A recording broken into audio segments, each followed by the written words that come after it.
Dito na ng Arangkada Eskwela 2026 pero hindi rito hihinto sa BBE Elementary School ang pagbuhos ng biyaya. Dahil hanggat may chikiting patrol na kailangan ng tulong, laging nandyan ang ever-supportive parents ng The Rising City, Mayor Ate Rida Robes at Congressman Arthur Robes upang iparamdam sa bawat isa ang pagmamahal, pag-asa at suporta. Panibagong araw, panibagong paaralan. Matapos ang matagumpay na simula ng balik eskwela sa lungsod ng San Jose del Monte kahapon, ngayong araw, June 9, sa Bagong Buhay Elementary School naman personal na bumisita ang magkatuwang sa serbisyo upang bigyang daan ang ikalawang araw ng distribusyon ng mga bagong bags at kagamitan sa mga mag-aaral. Kasing init ng pagsikat ng haring araw ang mainit na pagtanggap ng mga bibong batang San Joseño na game na nakisayaw kasama ang ina ng lungsod, Mayor Ate Rida Robes.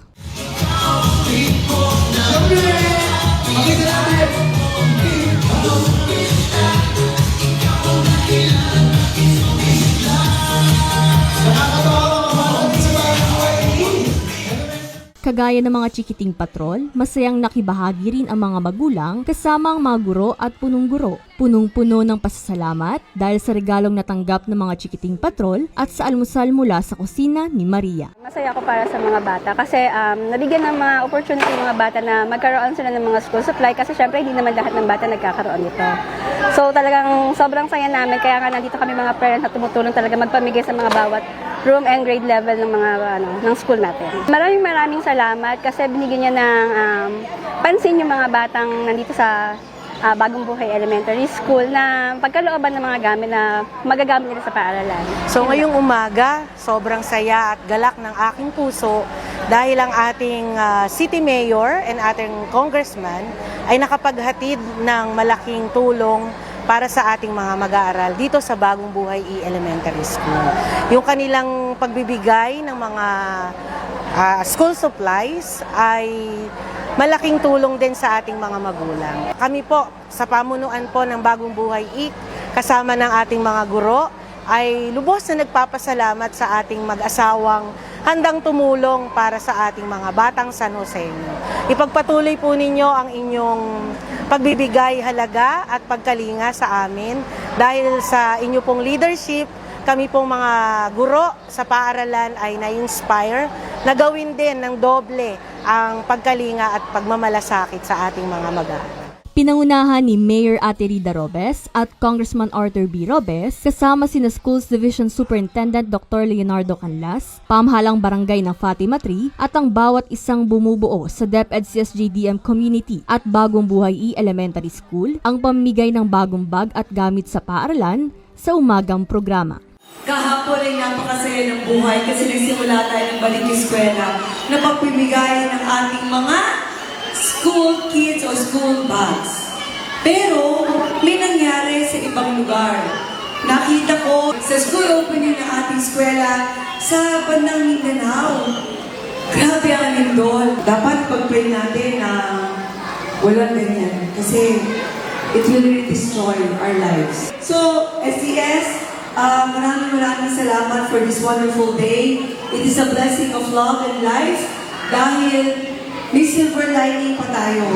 Dahil gusto namin ginawin itong mga bata natin, tulungan natin pati mga magulang para yung konting inaambag natin sa kanila mga gamit at mga gamit na to, hindi nila bibilin. Diba? Kung nila bilhin, para ito ay tulong na ng ating pamahalaan ng lungsod. Para nang sa gano'n, yung ibang savings ninyo, maibili naman sa iba pa kung gamit na inyong mga anak or apo. Kaya ito ay malaking karangalan na kami ay palagi ninyong napupuntahan na makapunta sa ganito pagkakataon. Ang maganda rito, kumpleto na to. At ngayon, meron pang lalagyan ng tubig sa mga bata. Kasi nilagyan na nila, sabi ni Mayor, bigyan na natin ng lalagyan ng tubig kasi mababago na. Magkakaroon na tayo ng malinis at maganda at maayos na tubig sa mga. Hindi ako nakakamba na magiging magaling at mabuti ang bawat batang San Joseño kasi meron kaming model. Meron kaming magaling at mabuting pinunong San Joseño at Rida sa eskwelahan, hindi ng model namin.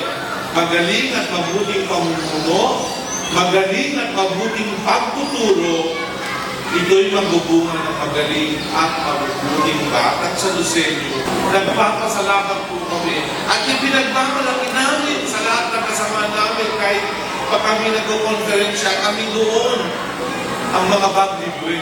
Sa ating pagpunta sa mga classroom, sinamahan tayo ni Kiel, grade 2 student, sa isang bag raid kung saan natuklasan natin na unang-unang tatambad pagbukas ng chikiting patrol bag ay tumbler at hygiene kit kasama ang mga notebooks, papel, crayons at lapis. Thank you po, Ate Rida Robes. Mula sa personal na karanasan, naibahagi sa atin ni Teacher Maylene kung gaano kalaking bagay ang bawat isang bag na ibinigay ng lokal na pamahalaan. Ito po ay isang malaking tulong po para po sa mga mag-aaral. Sa totoo lang po, kanina po, meron pong lumapit sa akin isang magulang. Absent po kasi yung kanyang anak. Nung nabalitaan po niya na meron pong bag na ipinamimigay si Ate Rida Robes, si Ma'am Mayor Ate Rida Robes, siya po ay natuwa. Kaya po sabi niya, Ma'am, ikuha mo po ang aking anak. Sinabihan ko po siya na huwag po kayong mag-alala dahil po ang mga bag na ipinamamahagi po ng ating city government sa pangunguna po ng ating Mayor Ate Rida Robes ay nakakarating po sa inyo. Bawat isang bata po ay nagkakaroon. Kaya po labis po ang kanyang pasasalamat sa akin. Maraming salamat po at Mayor Ate Rida Robes sa ganito pong programa. Sana po ay pagpatuloy pa ang ganitong gawain at pagpalain po kayo ng ating Panginoong Diyos.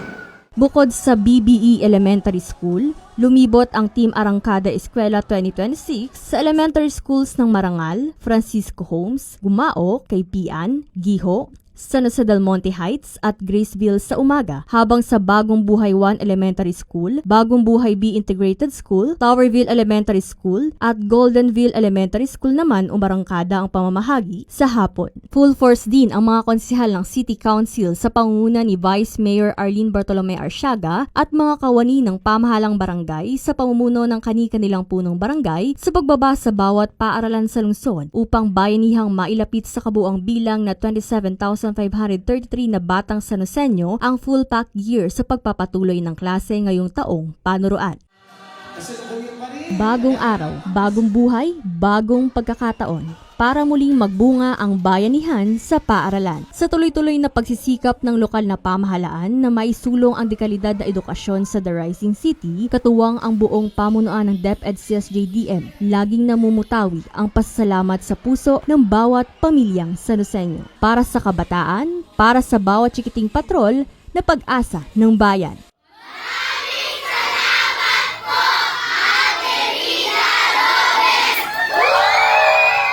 Para sa Balitang San Joseño, ako si Emery Dig, Public Information Office. Thank you for watching. For more news and information, don't forget to like, comment, and share this video. And follow the official pages of the City Government of San Jose del Monte. This is Iya Kalilong from Tongkong Manga Elementary School. Thank you very much. Aria San Joseño.